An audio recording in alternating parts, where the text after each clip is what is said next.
So what's your thoughts on this? Is David Walliams a feature on your bookshelves? Yeah, no, my kids have read one or two.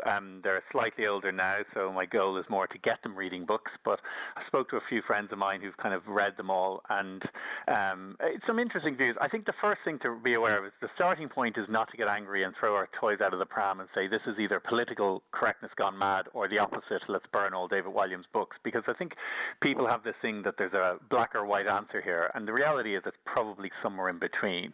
I would think some of the stuff in the book is no different than a lot of stuff you'll get elsewhere, and you could argue that kids hear this in the schoolyard and all they're doing is reflecting what life is, but there's possibly some things in there that are definitely a little bit lazy, and given, as you said, there's 37 million copies sold, he should probably have been a little bit more careful, and some of those things could probably be nuanced a little bit better. So I think the reality is probably somewhere in between.